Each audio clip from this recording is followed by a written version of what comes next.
because we do not have the chlorophyll pigment like them.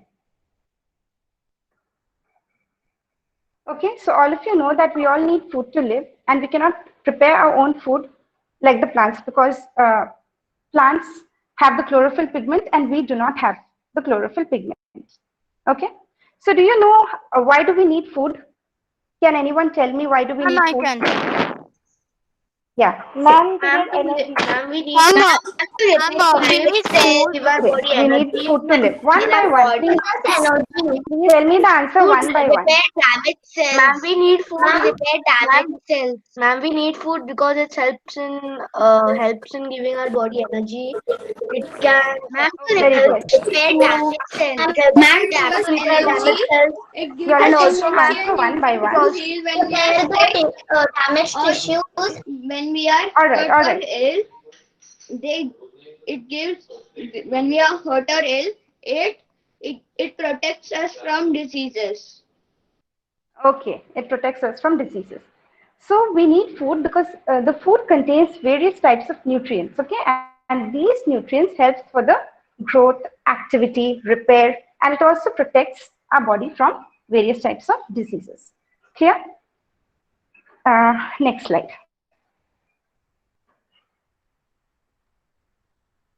So food contains these essential nutrients like the fats, carbohydrates, proteins, vitamins, and minerals. Foods can be classified into these three main categories. The first one is the energy-giving foods.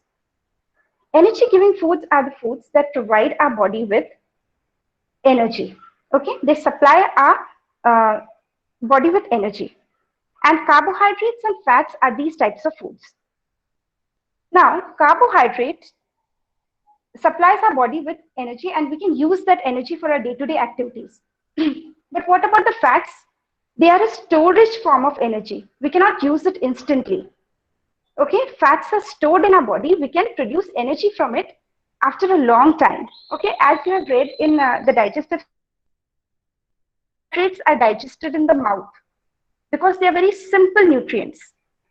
But what about fats? They are digested in the small intestine because they are more complex. They need more time to be broken down. Okay, so fats are the storage form of energy, whereas carbohydrates give us energy in a very short time. And fats provide twice the amount of energy than that of carbohydrates. Fats can give us 2 times the energy that carbohydrates give us.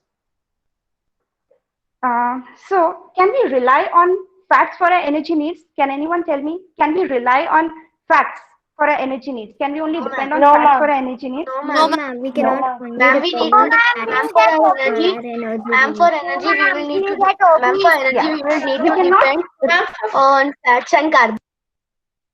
Ma'am, for energy, we will need on fats and carbohydrates both. Yeah, very good.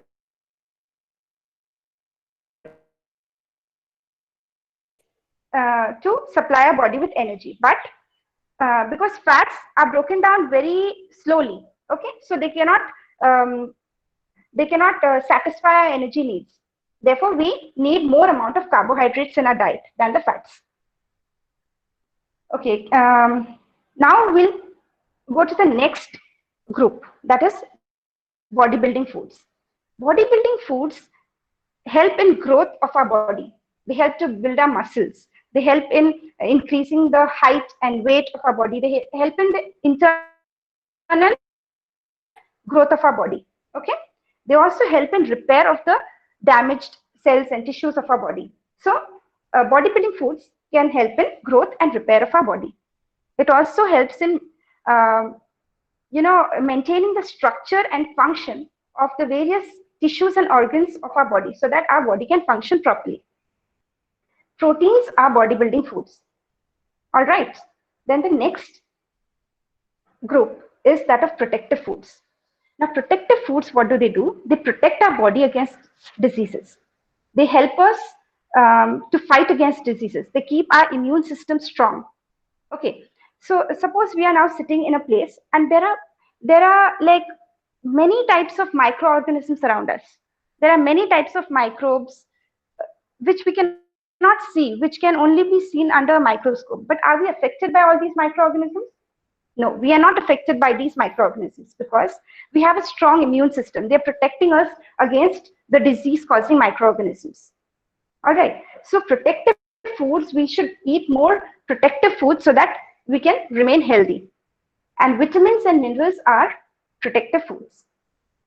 We get the vitamins and minerals from the fruits and vegetables. Next slide. Okay, now you all can see this picture. It is the picture of a food pyramid. Now, what is a food pyramid? It tells us what amount of food we should eat and take in our diet so that we can have a healthy diet. Okay, so you all can see the base is broader and the top is narrower. The base contains the carbohydrates. We can call it the staple food. We always eat, like suppose we are having rice, chapati, and all these things. We're having more amount of rice or more amount of chapati than the other things, right? That is called the staple food. It can be any type of cereal. It can be bajra, jawar, millets. Some people eat maize. Maize means the roti is made out of maize. Okay, so these are all the staple food. They should be taken in more amount because they provide us with energy. Then we should also take a good amount of fruits and vegetables in our diet. Okay. Then after that, we should also take a small amount of milk and the dairy products, we can say. Non-veg items should be taken more lesser amount, and the least amount should be that of fats. Okay, we should take fats very occasionally. We should not take more amount of fats in our diet, because if we take more amount of fats, what will it lead to? Can anyone name the disease that we can get by taking more amount of? Ma'am, obesity. Yes, obesity. Yes, very good. Okay, yeah. So we can get obesity if we take more amount of fats in our diet. So we should, reduce it to a minimum amount, the fats. Okay, next slide. Ma'am, what about dals and lentils? How much should we take that quantity? Yes, yes. Ma'am, how much quantity? What about? Dals and lentils. Dals, protein. Yeah, proteins come in this category: milk, cheese, and dairy products. So that is the protein, plant proteins. Okay, means we should take plant proteins also that much. Okay. Okay, ma'am. Yeah. So now we'll discuss more about carbohydrates. Now, what are carbohydrates? They are, we discussed it, that they are the energy giving foods. Okay, they provide our body with energy, and carbohydrates contain three elements, that is carbon, hydrogen, and oxygen. Okay, they contain carbon, hydrogen, and oxygen. And carbohydrates, they are the main source of energy. So carbohydrates can be divided into three types. One is the sugars, second the starch, and the third is the fibers. So sugars, they are mostly the sweetened things, okay, like sugar or sugar cane, honey, the sweets. Nicola, we can't hear you. They are all. Ma'am, I can hear. Even I. Students, Yes, can you ma'am, I listen? can Can you hear, ma'am? Ma'am, I can hear. Yes, Ma'am, ma'am. I think there's some problem. Even I can hear. Ma'am, even. Oh, Am I ma'am, audible can't to hear you? us. Students, is Nicola ma'am heard? Yes, ma'am. Yes, ma'am. No, ma'am. Everyone, ma'am, can't hear you. Everyone, ma'am, can't. You have to write through chat. Am I audible to you all? Hello? Yes, ma'am. Yes, You're ma'am. audible for Yes, us. ma'am. You're audible. Yes, ma'am. Okay. Nicola, I couldn't hear you at all. Like, Ma'am is being heard by everyone. I think there's a problem with the internet.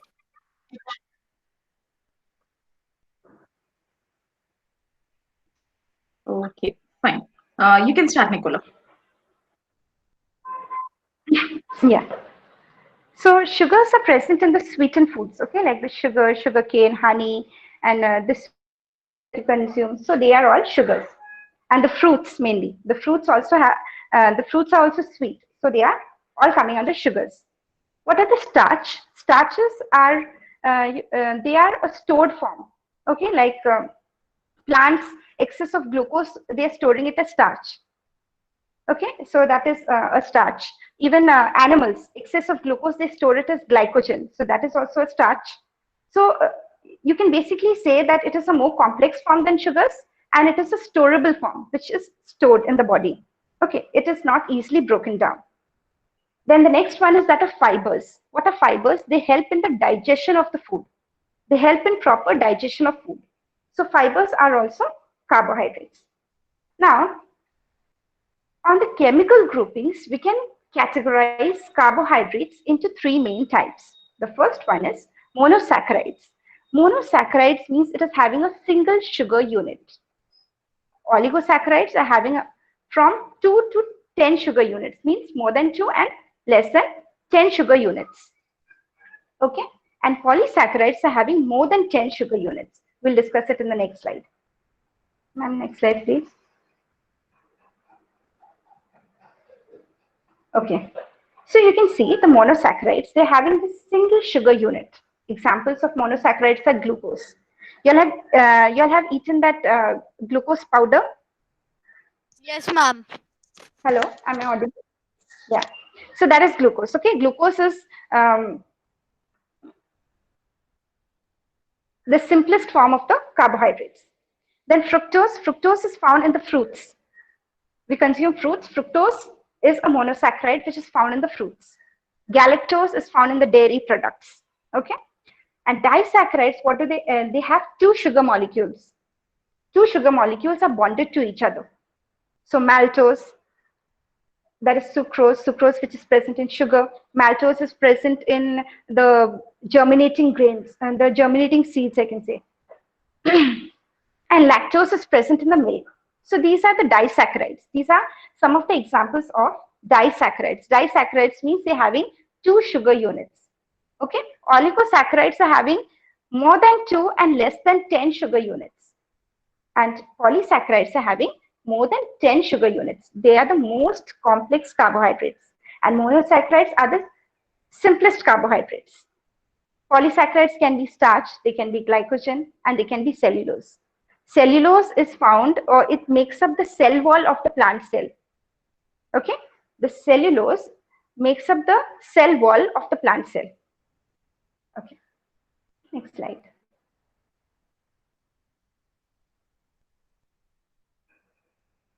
All right. Ma'am, where is Now, glycogen as found? we want, Ma'am, where is glycogen found? glycogen is found in our bodies. Glycogen is found in our body. Okay, it is found in humans and animal body.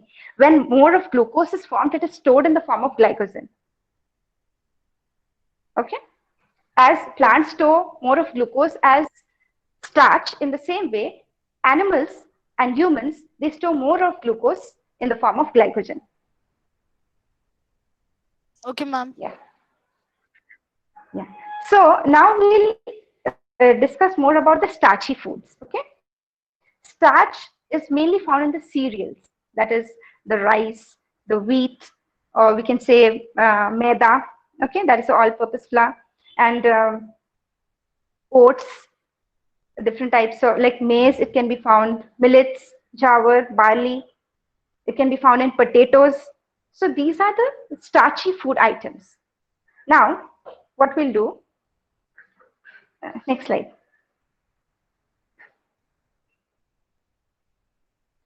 We'll conduct an experiment. I'll demonstrate an experiment to show you all the test of iodine on starch, means the iodine test, okay, to show starch is present in food sample, in a food sample. So You can turn your video on and students can keep pinned to KitUKate itself, so they'll be able to see the screen. Ma'am, can we pin to ma'am? No, it's then you'll have to change it again and again. Are you able to see ma'am right now? Yes, ma'am. Yes, ma'am. Yes, ma'am. It's a little glitchy, Yeah. but yes. So yeah, so you can don't unpin and keep changing that. Just view it here. Ma'am, on my screen I can't see, ma'am, but ma'am, I can Is it see on visible? yours. So you see ma'am on my screen only. Yes, ma'am.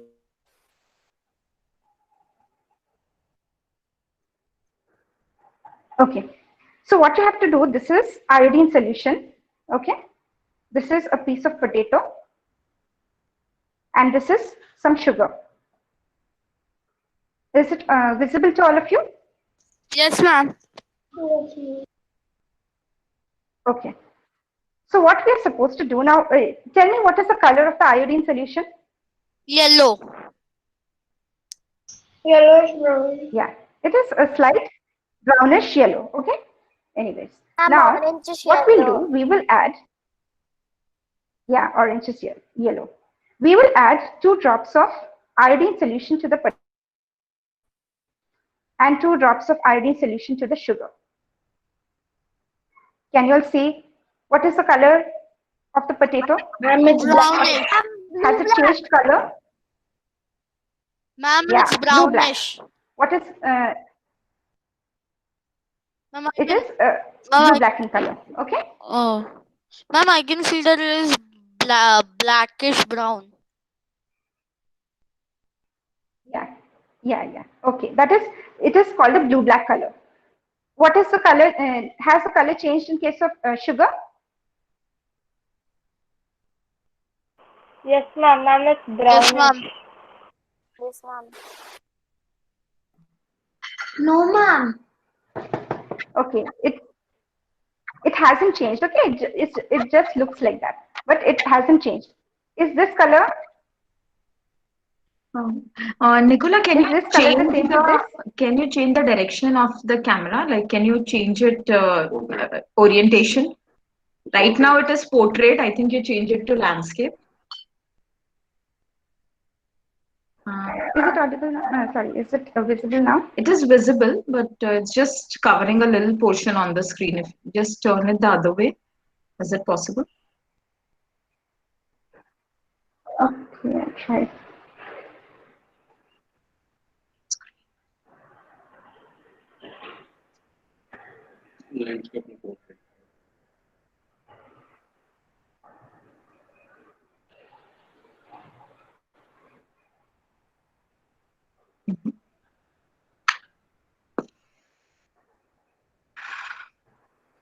It's okay, no problem. Let's move ahead.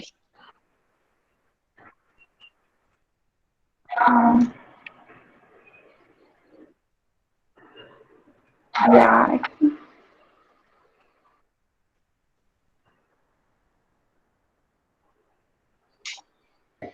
Ma'am, Yeah, so I joined pretty late, so what is the topic for today? Can you just tell me that? we are doing food The test. topic for today is food test. Okay. Okay, so this you'll have seen that it has changed color in the potato, but it hasn't changed color in the sugar. What is sugar? Is it a monosaccharide or a disaccharide or a polysaccharide? What is sugar? Ma'am, disaccharide. Non-disaccharide. Yeah, disaccharide. That is sucrose. Okay, and what is potato? Starch. What is this is Starch. called starch. Starch is so starch is a polysaccharide. Yeah. All right. So we'll move on to the next slide.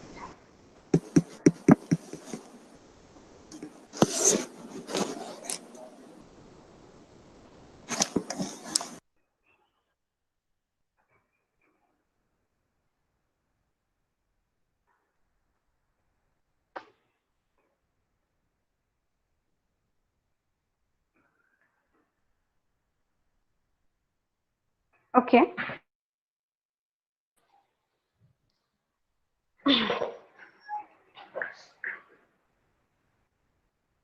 So why does this happen? Because you can see the picture of the starch, okay, in the blue box. It has a slightly complex structure. It is a coiled structure. So what happens when the iodine solution enters into it? It forms a starch iodide complex, and that changes the color of the potato. Okay, the starch iodide complex becomes blue-black in color. So this is why the sugar does not, because sugar has only a single sugar unit, whereas starch has many sugar units, and it is in the form, it is in a coiled form, and that traps the iodine and changes the color to blue-black. So it does not take place with sugar, but it takes place with starch. All of you Ma'am, understood then this? can we eat the potato then after putting? No, you cannot eat it. You should not consume iodine, okay? After putting iodine, you are not supposed to eat the potato. Okay, next slide. So now we can summarize about carbohydrates. What we learned, that carbohydrate is the main energy source. Okay, it is made up of carbon, hydrogen, and oxygen. It is of three types, that is sugars, starch, and fibers. It can be divided into 4 chemical groupings, that is monosaccharides, which is having a single sugar unit, disaccharides, which are having 2 sugar units, oligosaccharides, more than 2 and less than 10 sugar units, and polysaccharides, more than 10 sugar units. Okay. Now what, there is an amount. Means there is, we should take carbohydrates in a limited amount. We cannot exceed the amount of carbohydrates. If we exceed the amount of carbohydrates, what's going to happen? Those carbohydrates are going to change into fats in our body. Okay, they're going to change into fats in our body, because if we take limited amount of carbohydrates, they will be utilized by our body for our energy needs. But if we take more amount of carbohydrates, what's going to happen? We do not need that much of energy. So the carbohydrates will not be broken down, and it will be stored in the body. And when carbohydrates are stored, it can change into fats. Okay, next slide. Now we'll discuss about proteins. So proteins are called bodybuilding foods. They are very large biomolecules. Okay, and they have many number of, or hundreds and thousands of amino acids, which are in long chains. Okay, so these proteins, they are, we can say, they are lot of many number of amino acids. When they link together in long chains, they form the proteins. Now proteins consist of carbon, hydrogen, oxygen, and nitrogen. So this nitrogen is something different than that of carbohydrates. Okay, carbohydrates also had carbon, hydrogen, and oxygen, but proteins are having an additional nitrogen to it. Now proteins, it helps in growth of our body, it helps in repair of our body, and it also helps in maintaining the structure and functions of the organs, so that our body can function in a smooth way. Next slide.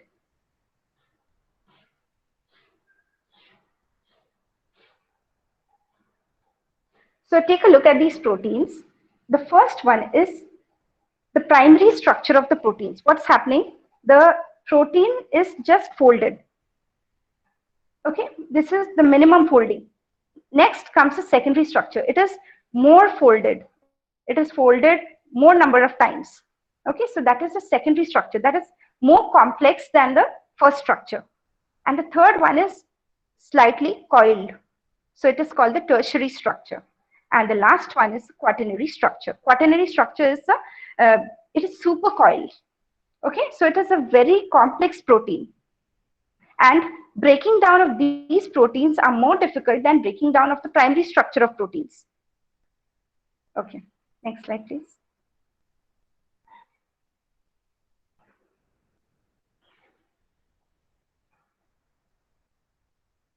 Now, these are the food items or the protein-rich foods that we get from plants. First is the spinach, cauliflower, peas, beans.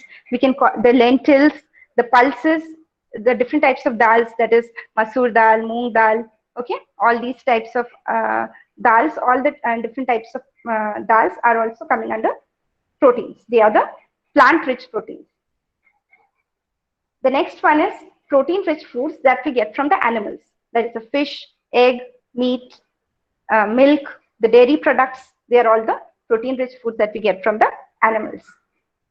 Okay, so do you all know how the proteins, or where are the proteins getting digested in the digestive system? Where it starts getting digested? The stomach. Yeah, in the stomach. So proteins start getting digested in the stomach. So can you tell me, proteins are more complex or carbohydrates are more complex? And proteins. Yeah, proteins are more complex because they get digested in the stomach. Okay, but carbohydrates start getting digested in the mouth. So proteins are more complex than the carbohydrates. Now, some of the proteins get digested in the stomach, and some of them also get digested in the small intestine with the help of the liver and the pancreas. Okay, so proteins get digested, and what happens if we take excess amount of proteins? What will happen? They will be washed away. They will be removed out of our body. Okay, excess of proteins will not be stored in our body. It will be removed out of our body. Okay, next slide.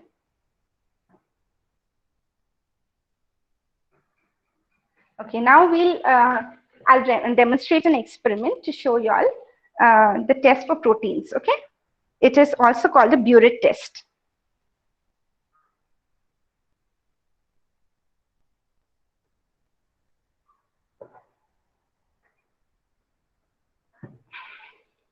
Okay, so you all can. This is called this is the sodium hydroxide solution. Okay, I prepared it earlier. And, yeah, sodium hydroxide solution, and this is copper sulfate solution. All right, which is, what is the color of the copper sulfate solution? Blue in color. Okay, all right. This I have taken gram flour. Okay, which is also called the basin, and I've taken water. So I'll be showing you all. I have to place it somewhere.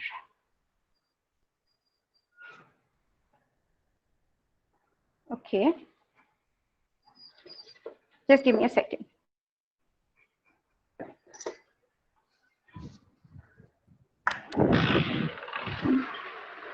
यहाँ से थोड़ा पकड़ो ना. Ma'am, the screen is black. Yeah, just wait for a minute. Ma'am Yeah. is just setting up the camera. Yeah. Okay, ma'am.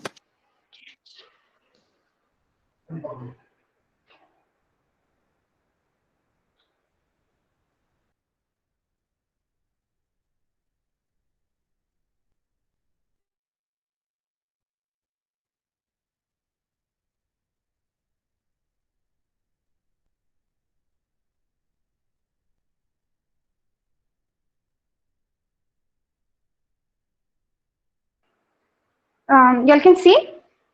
Ma'am, it's frozen. Yes, ma'am. Yes, ma'am. Is it okay?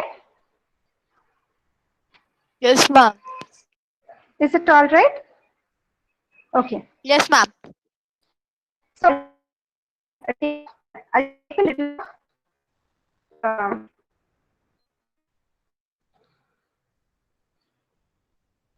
Ma'am, your screen is frozen. gram flour. Is it so?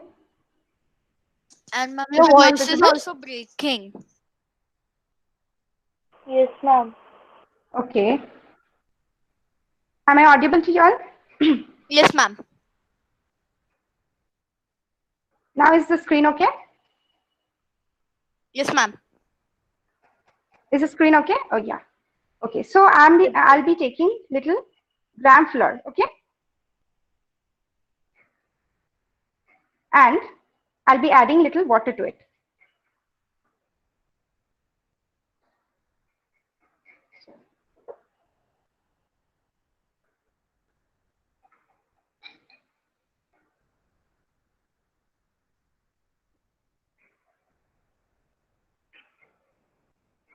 So this is gram fluorine water.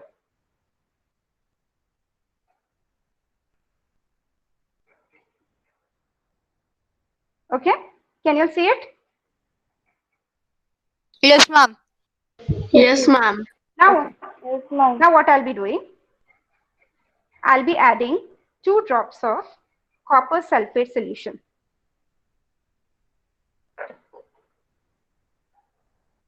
I'll be taking 2 drops of copper sulfate solution. 1, 2. Okay, I can add a little bit more.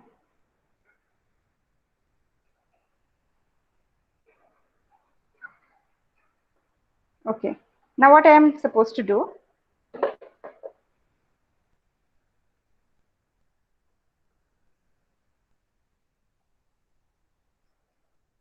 now I'll add 10 drops of sodium hydroxide solution to it.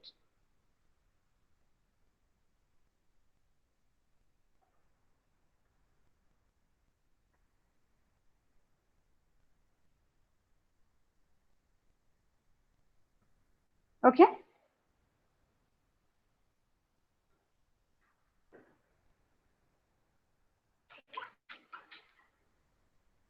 Can you all see any difference in the color?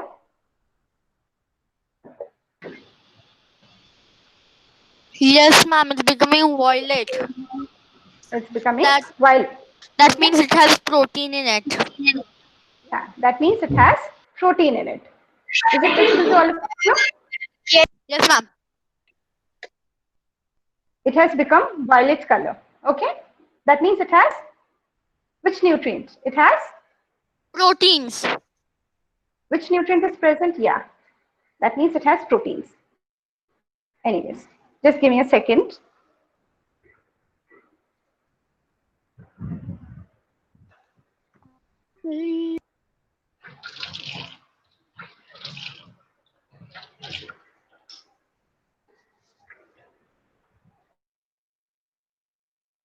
Next test tube, I'll be adding some sugar.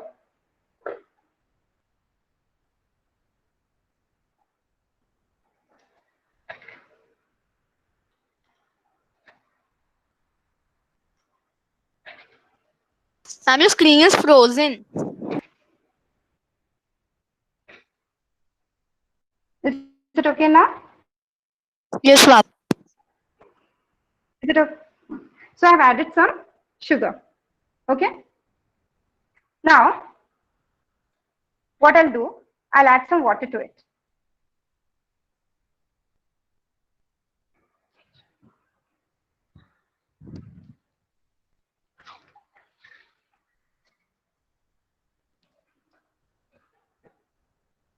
Yeah, I'll be adding some water to it. Okay.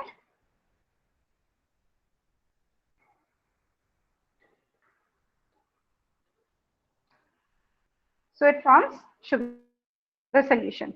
I have to shake it well so that the sugar dissolves.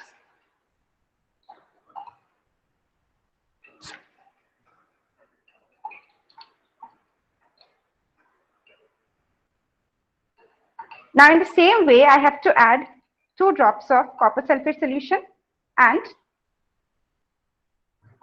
10 drops of Caustic soda. sodium hydroxide solution to it. Or ma'am, we can also call it caustic soda. Yeah, we can also call it caustic soda.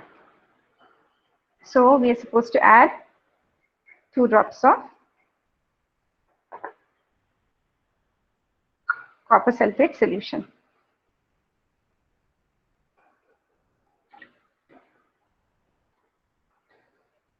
Okay, then we'll add 10 drops of sodium hydroxide or caustic soda solution. Excuse me, ma'am. Yeah, Ma'am, after putting the before putting the caustic soda, first we had to mix it well, no? Then we had to put it. yeah.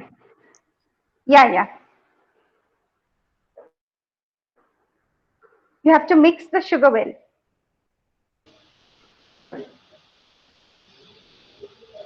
What's the color? Blue. Blue. Copper sulfate solution. Okay, it has not changed color to violet. So this proves that sugar does not contain proteins and the gram flour contains proteins. Have you all understood this experiment? Yes, ma'am. Okay. Okay. Okay. Yes, ma'am.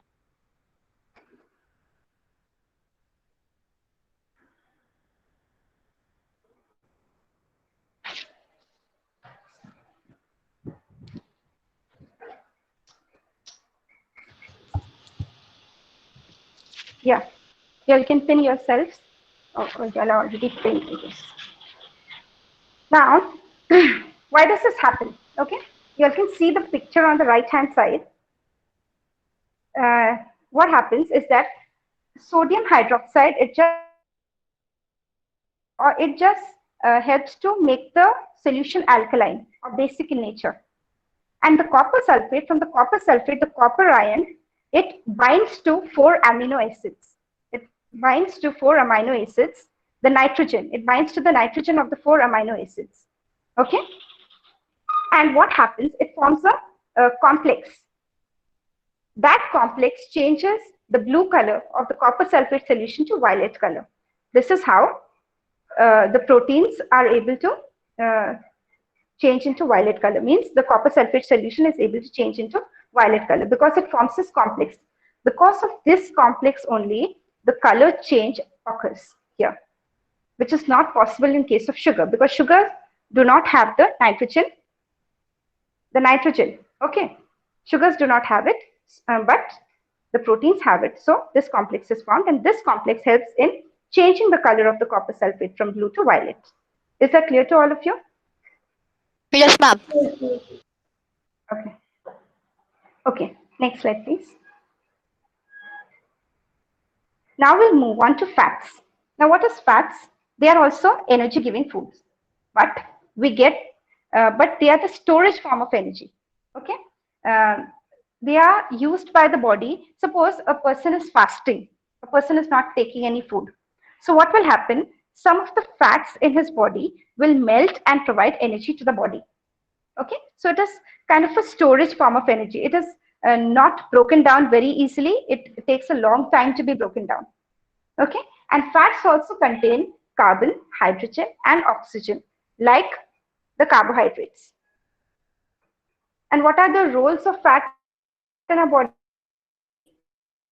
Because if you know that, it also keeps the body warm and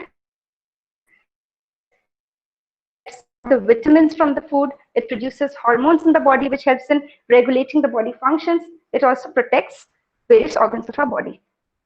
All right. Now we'll talk about what are good fats and bad fats. Now, good fats are the fats that we get from the plant and animal source, that we get from plants and animals. They are the good fats. But what are the bad fats? Bad fats are the you can say the junk food items. Okay, like the pizza, burger, hamburger, or the pastries. Okay, these all are having the bad fats. Okay, so we should not have more of these bad fats because it's quite unhealthy for us. All right, next slide.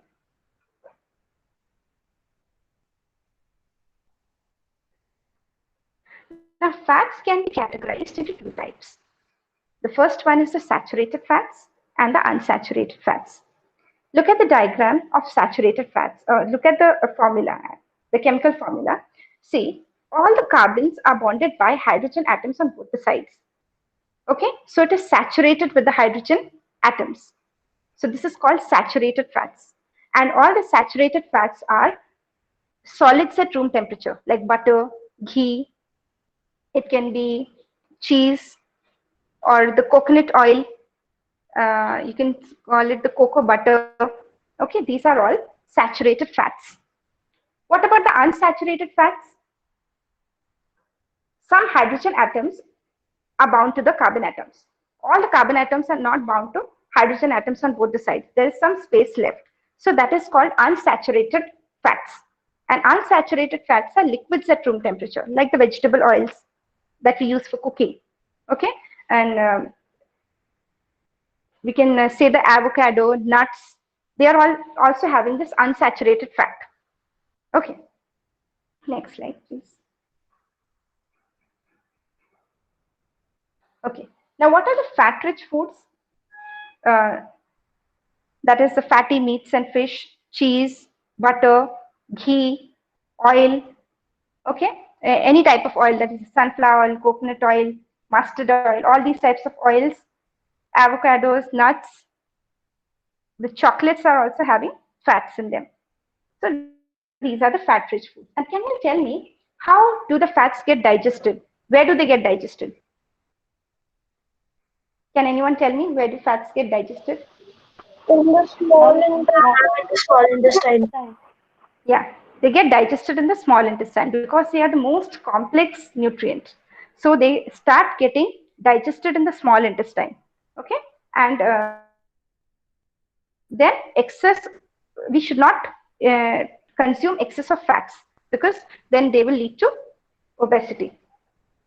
Only we can consume a very less amount of fat, which can be used for our energy needs. And if we do not burn the fats, suppose we have taken a lot of fats, then it is necessary that we should burn them. We should burn the fats. How can we burn them?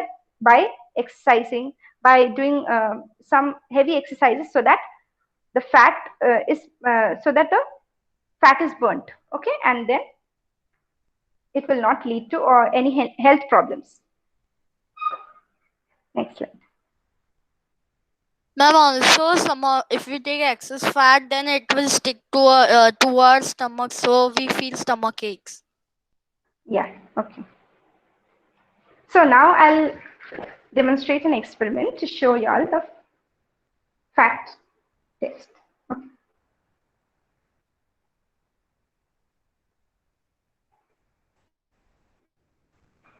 You can see that it's crushed groundnuts. Okay, these are crushed groundnuts. Now what I need to do, I need to take a little bit of groundnut and I need to rub it on this paper.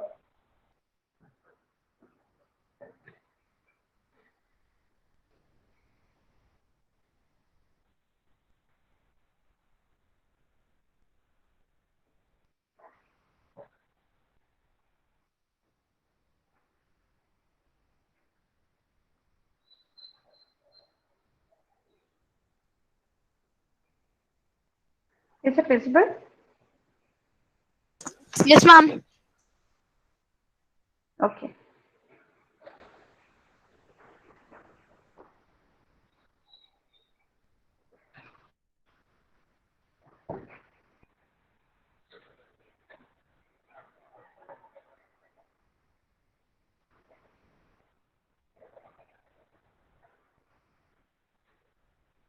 All right.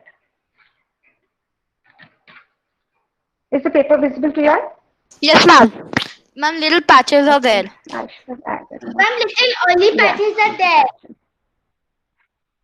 Yeah, little oily patches are there. Okay.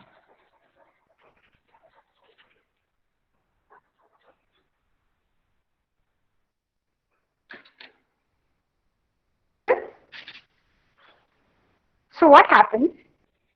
It sets the trans. Okay, you all know what is the meaning of a translucent object? Yes, ma'am. Ma'am, What do you mean by a translucent object? ma'am, objects through which we can't Yeah. see very clearly. It is known as translucent objects. Okay. Okay. So translucent object is an object through which we cannot see very clearly. Okay. So it forms a translucent spot on it. What about now? We'll test it with sugar. All right.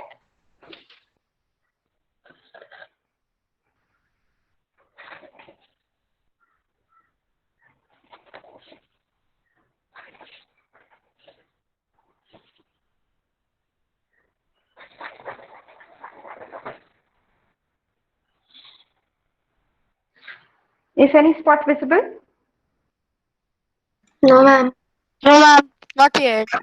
No, ma'am. So yeah. So what we can what does it indicate? What can we prove from this? That the ground Nuts or the crushed groundnuts have fats and the sugar does not contain fats. Okay? Ma'am, is there any test for sugar? Any test for sugar? I'll let you all know in the next Yes, slide. yes, Okay? there is a test for sugar where we use a chemical called as Benedict solution. So when we will be meeting in the lab, see that test we will not be able to demonstrate here because the chemicals are not available right now. But when we will be meeting at the lab, we'll be demonstrating the sugar test also. Okay, ma'am. Okay, no more chatting on the group, huh? And please don't mute each other. Ma'am, there's something ice cream, milk cream or something like that. What? And the writing ice cream, the writing milk cream. Okay, let's just continue with the topic.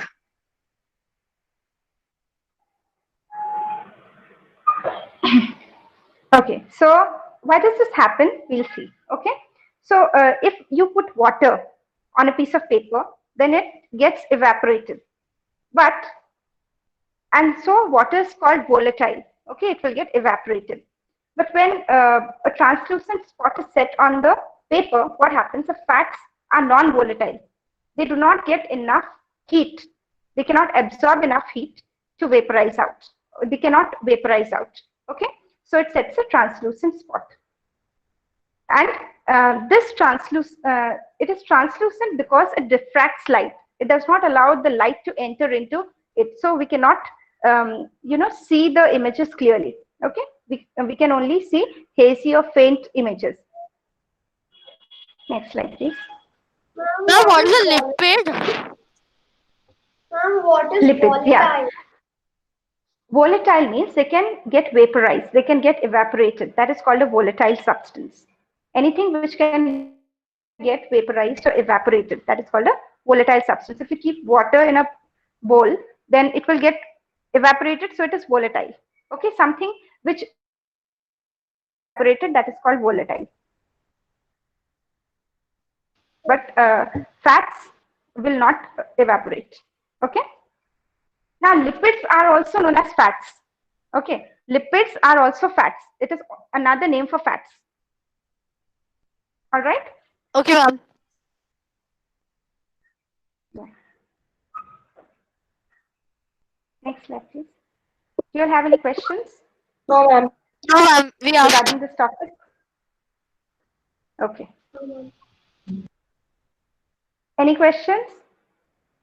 No, ma'am. No, ma'am. We asked it. All right. All right. Now we'll switch over to the next topic.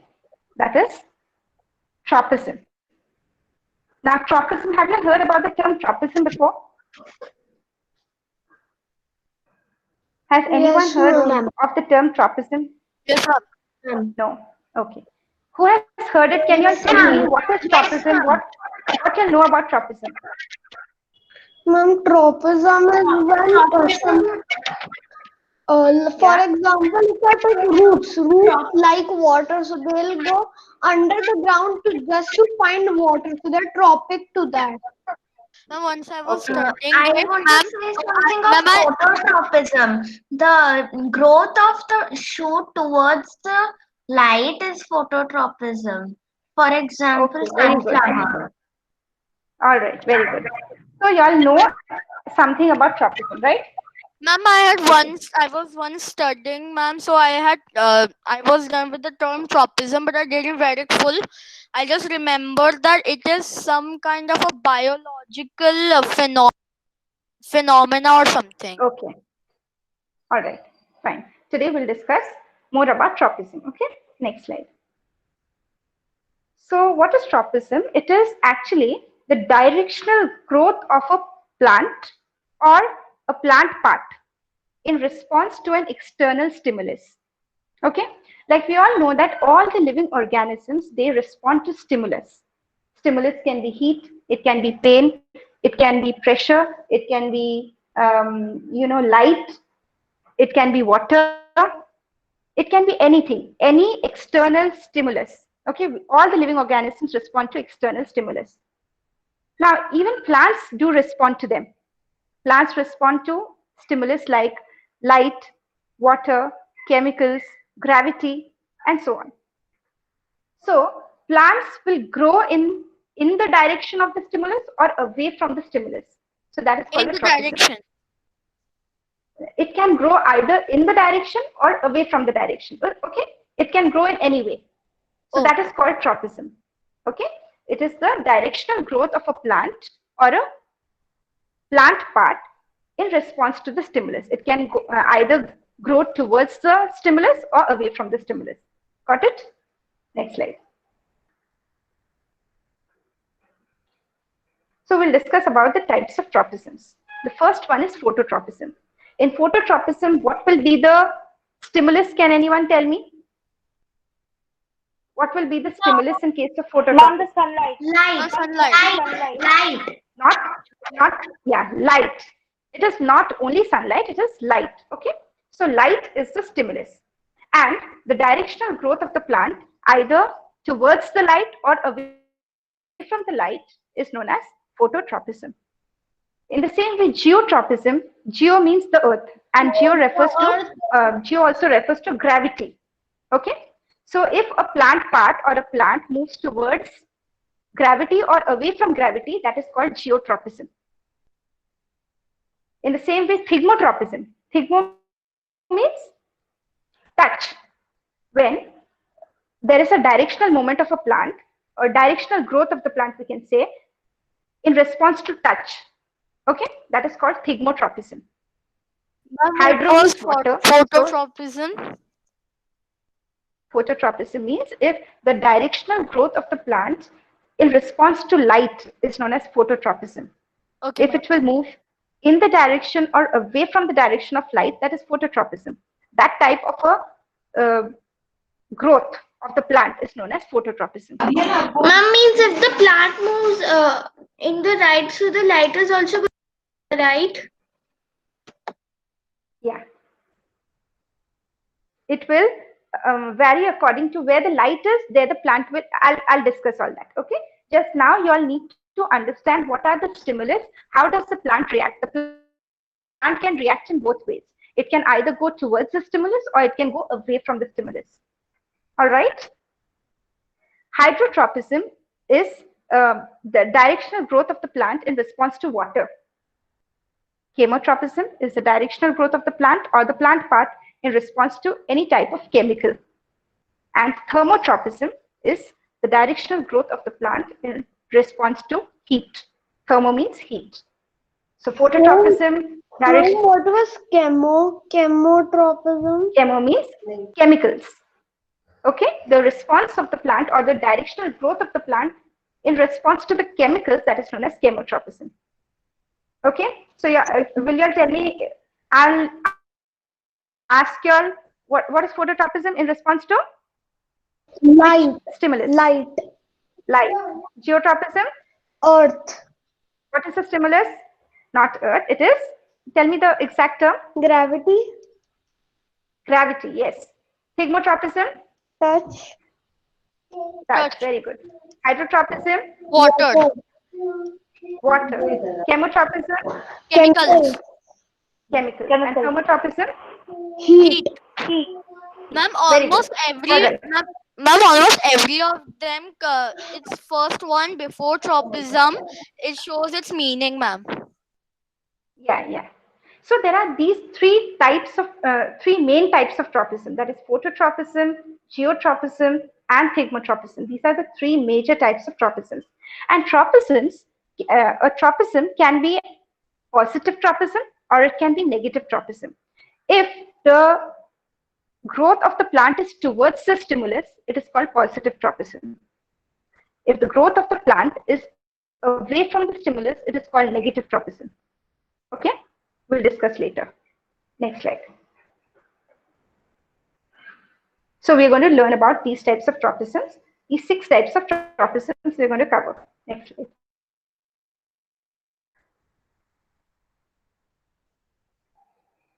Okay, now let's take a look at what is geotropism. Means the directional movement of the plant in response to gravity. You can see this plant, the GI file, okay? The roots are growing downwards, means it is towards gravity. It is towards the stimulus. So it is having, or it shows positive geotropism because it is going towards the stimulus. So roots are positively geotropic and the stem goes away from the stimulus, that is away from gravity. It grows upwards. So it shows negative geotropism. Is that clear to all of you? The roots grow towards gravity.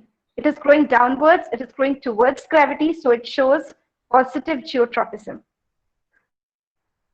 The shoot grows away from gravity. It is growing upwards. It is growing away from gravity. So it shows negative geotropism. Is it clear? Yes, ma'am. Okay, next slide. Yes, ma'am. Now, what is the importance of geotropism? As the roots always grow downwards towards gravity, so it fixes the plant tightly to the soil. It anchors the plant to the soil. Okay? And because the roots are always growing downwards, they also help in absorption of water and minerals from the soil. All right? Next slide. Now we'll discuss about phototropism. Phototropism is the directional growth of the plant in response to light. If the plant part is moving towards light, it is called positively phototropic. If the plant part is moving away from light, it is called negatively phototropic. Okay? Suppose we keep a potted plant in a house, okay, and the room is completely dark. Only there's a window from where sunlight enters into the room. So what will happen? The potted plant the shoot of the plant will slightly bend towards the sunlight. It will bend towards the light source. Okay? So the shoot is going towards the light. So it will be positively phototropic. And what will happen to the roots? The roots will grow away from the light. So it will be negatively phototropic. It will not go towards the light. It will grow away from the light. So it is negatively phototropic. So the shoots are positively phototropic and the roots are negatively phototropic. We can take another example of a sunflower, as someone said before, that a sunflower, it always faces the sun. Okay? So that is showing positive phototropism. All right, next slide. What is the importance of phototropism? Now, can you tell me why the plant is bending to get the light? Can anyone tell me why is it bending? Ma'am, for Towards the light photosynthesis, source? easy photosynthesis. Yeah. Because For photosynthesis. it wants, yeah. So it, it tries to expose the leaves to the sunlight so that they can carry out the process of photosynthesis. All right. So that is the importance of phototropism. In the name photosynthesis also there's photo, that means light. So that's what needs light. Okay. Next slide. Now we'll come to the next one, that is thigmotropism. Thigmo means touch. So the directional movement, the directional growth of the plant in response to touch or contact, that is thigmotropism. Okay. Have you seen climbers? The climbers are having tiny coiled structures called tendrils, the stem tendrils. What the tendrils do, when it comes in close contact with any support, it coils around it. The tendrils coil around the support so that the climbers can climb up straight. Okay, it can grow upwards. Okay, with the help of that support. So when the stem tendrils come in contact with any support, it coils around it so as to grow upwards. So this is an example of thigmotropism. Okay. We can give another example of thigmotropism. That is, if you have you seen the touch me not plant? What, ma'am? Yes, ma'am. Touch me not plant. Okay. What happens when you touch the leaves? Yes, ma'am. Ma'am, it folds. Okay, it closes, it droops down. Yes, it is because of the thigmotropism. Because when it is coming in contact with our hand, it closes. Okay, so it responds to the touch. So that is also an example of thigmotropism. Next slide, please. Now we'll discuss about thermotropism. Okay, what is thermotropism? That is the directional growth of the plant in response to heat. Now in the cold weather, what happens? These are leaves of rhododendron that you'll see in the picture. How do they react to the cold weather? They close. Okay, they close or they curl down. So that is in response to the cold weather. So this is an example of thermotropism because they are reacting to the cold weather. Either see, if they are reacting to cold weather, they're closing down to produce heat. If they're coming close, so that they can they will what happens in the cold weather? If many of you all are your brothers and sisters, they're all on one bed, okay, and in the cold weather you all stick up to each other. So in the same way, the rhododendron also reacts to the cold. Okay, they curl and they come close to each other. Okay, ma'am. The next one is chemotropism. Chemotropism means the directional growth of the plant in response to any type of chemical. For example, the like we can say the pollen tube. When a pollen grain falls on the stigma of the flower, what happens? It releases a chemical, a sugary substance. So due to that, a pollen tube is formed and the pollen grain reaches the ovule through that pollen tube. So it is in response to the chemical secreted. Because the chemical secreted, the surface of the stigma, it dissolved, and therefore the pollen tube could be formed and it could reach the ovule. So that is an example of chemotropism. How a chemical can also act as a stimulus for the plant. Okay, so that is an example of chemotropism. That is pollen tube growing towards the ovules for reproduction to occur. The next one is hydrotropism. Hydrotropism means the directional growth of a plant part in response to water. So if you grow a plant, always the roots move in search of water. The roots grow to reach the water source. So that is an example of hydrotropism. So roots are positively hydrotropic, but the shoot is negatively hydrotropic. Okay, because it goes away from the water source. In desert plants, yeah. What if I change the water source?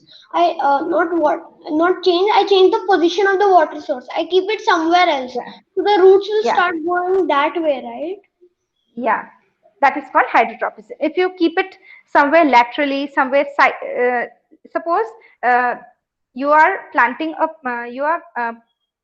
plant, okay, in a pot, and you pour the water somewhere, near the border of the pot. Then the roots will move towards that source. It will grow in that way. So that is hydrotropism. Okay. So roots are always positively phototropic and the shoot is negatively, not phototropic, I'm sorry. It is positively hydrotropic and stem or the shoot is negatively hydrotropic. Okay. Next slide.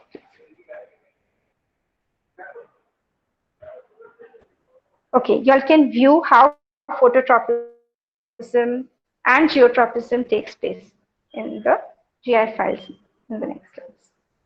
So this is how phototropism takes place. It all bends towards the light source.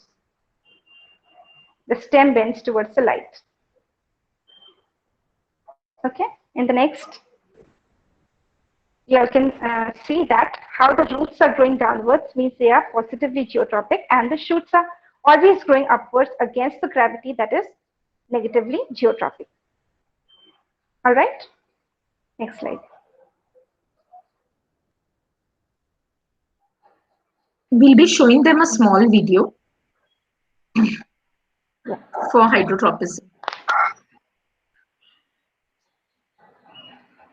Excuse me, ma'am. Yes. Ma'am, do you make all the slides and everything on PowerPoint only? Yes. Okay, watch the Ma'am, hydrotropism video.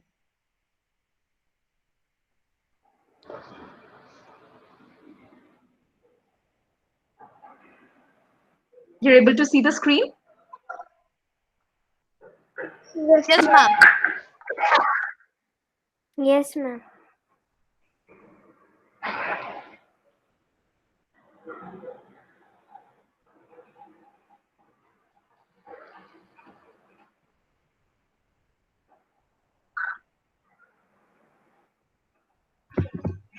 Yes, ma'am.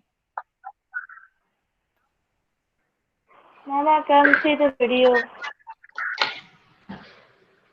The screen's hanged. I can see only the video details. Did you all see the video or should I play it again? Ma'am, we couldn't even see it. Ma'am, Ma'am, I'm seeing it. Ma'am, please Ma'am, say it again. Okay, I'm playing it again. I'm playing it again. क्या दिखाएंगे?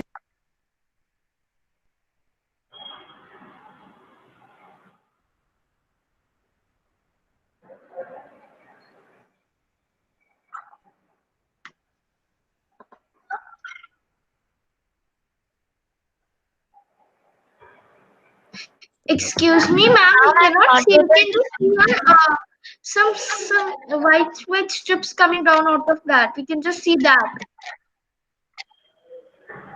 Okay, now I'm playing it in a small size. Just tell me whether you're able to see it.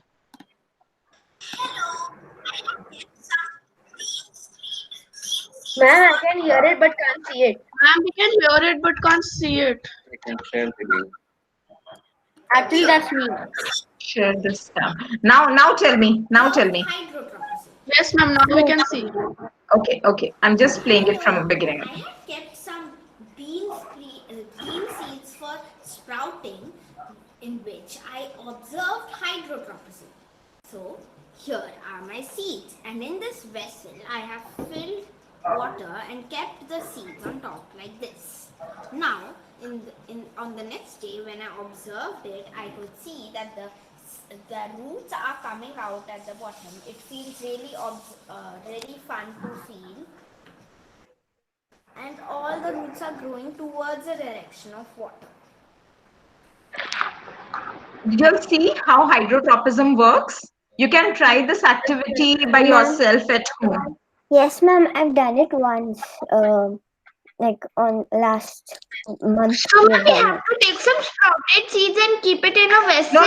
No. Wait. You don't have to take sprouted seeds directly. You take soaked seeds, and instead of sprouting them by tying them in a cloth, put them in a sieve-like thing, a net-like thing, and keep a bowl of water under that and let it sprout in that sieve itself.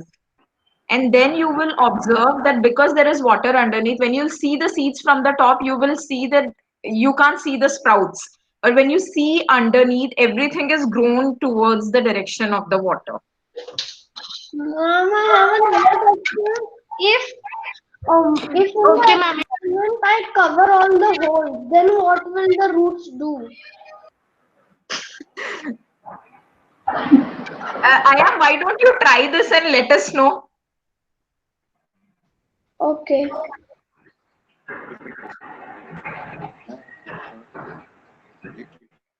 See, when the plant grows on the ground, what happens? I mean, the water is not directly in front of the plant, right? There is so much layer of soil and everything. Still, the roots try to find, right, water. Yes, ma'am. Ma'am, because the plants, they're also like living things only. Yeah. Okay, Nicola, you can please continue. Yeah. So, do you all have any questions? No, ma'am. regarding tropism? Okay. Anyone? No. No, ma'am. So I have prepared some questions for y'all. Okay. All right. I have prepared some questions for y'all, and I want y'all to answer. But do not answer all together. Okay. Answer one by one. Can you all name 3 food items that contain starch? Ma'am, Potato, rice, ma'am, may I answer? potato. Okay. See, who wants to answer, y'all can say your name and answer. Okay, one by one, all of y'all will be given a chance to answer if y'all know the answer. Who wants to answer? Ma'am, can I answer? If y'all want to, Ma'am, yeah. Ma'am, Okay. Shrijan. Okay. About to answer before. Ria. Okay, say. What's the answer? Ma'am, potato, rice, and chapati. Okay, very good. Potato, rice, and chapati. All right. We'll switch over to the next question. Now, Ria has answered one question. She will not answer the other questions. Okay, others will get a chance. Dash solution is used to test for starch. Dash solution is Ma'am, may I? Ma'am, Shrijan. Say your name and answer. Okay. Ma'am, Shrijan. Can I answer? Okay, Srijan. Okay, Srijan. You answer. Okay. Ma'am, iodine. Okay, iodine solution is used to test for starch. Very good. Next question. So Srijan will not answer, Ria will not answer anymore. Okay. Next question is, dash is the simplest form of proteins. Amino acids. Okay, who was that? I am. Okay. Amino acids is the simplest form of protein. Next question. Carbohydrates can be converted into dash if not in use. Carbohydrates. Ma'am, sugar. Ma'am, energy. Fat is the correct answer. Carbohydrates can be converted into fat if not in use. Yeah. Who answered that? Ma'am, Ronak. Ma'am, me. Ronak. Yeah. Who is that? Me? Ronak. Ma'am, Arjun. Okay. Both of you will answer. All right. Fine. Next question. No, ma'am, Arjun example. was sugar. Ma'am, Arjun Okay, was sugar. fine. Okay, Ronak will not answer again. Okay, till everyone gets a chance. Give an example of a saturated fat. Who will give an example of a saturated fat? Ma'am, chips. Chips? No. Saturated. Saturated fats, I'll give you all a hint. Saturated fats are... Butter. Yeah. Ma'am, cheese. Butter. Yeah. Cheese. Butter, cheese, okay, fine. Yeah. These are examples of saturated fats. Next question. Who answered this? Ariha. Okay, Ariha. And next, someone else also answered? Ma'am, Okay, fine. Next question is, dash and dash solution are used for protein test. Dash and dash solutions are used for protein test. Copper sulfate and Sulfate and caustic soda. Copper sulfate and Caustic soda. caustic soda. Yes, very good. Okay. Next question is, can you name a polysaccharide? And what is the name of the polysaccharide? What's the name of a name a polysaccharide, that means? cellulose. Cellulose, okay. Cellulose, starch, yes. Next question is, dash should be taken in a larger amount in our diet. Dash should be taken in a larger amount in our diet. Carbohydrates. Ma'am, carbohydrates. Carbohydrates. Okay, very good. Next question, dash and... All right. Dash and dash are protective foods. Ma'am, Okay, vitamins and minerals are protective foods. Roots show dash geotropism. Roots show dash geotropism. Positive. Positive. Positive. Okay. Positive. Yeah. Okay. Next is directional growth of the plant part in response to touch is called dash. Thigmotropism. Thigmotropism. Thigmotropism. Okay. Give an example of phototropism. Give an example of phototropism. Who can give me an example of phototropism? Leaves growing towards light. Ma'am, photosynthesis. Photosynthesis. Photo. Ma'am, because plants need sunlight and the sun for catching sunlight, the plants will go near to the sunlight. Any light would do.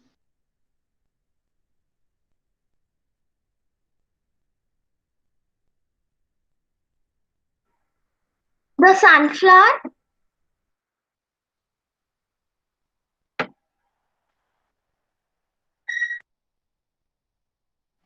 Or the trees growing towards the sunlight. Ma'am? Both would be, I think. Ma'am? Ma'am, Are you there? one example would be if you put a ma'am, if you put a hole in a box and sow a seed inside the box, the plant will will start going through the hole because Yeah, go ahead. I'm listening. Without soil and without sunlight. Ma'am, one example would be if you put a hole in a box and sow a seed in it, you will see that the plant will start going through the hole because that's where sunlight is coming from. Correct. That's the right answer. You all can try doing this activity at home. Yeah. So hydrotropism and phototropism, both the activities you all can try, and you can share your results with us on the group. Okay, ma'am. So did you all understand both the topics that we covered today? Yes, ma'am. Yes, ma'am. Okay. So then now we will meet on next Saturday with a new topic. Yeah. Okay, ma'am. Thank you, everyone. Bye-bye. Thank you, ma'am. Bye, ma'am. Thank you, ma'am.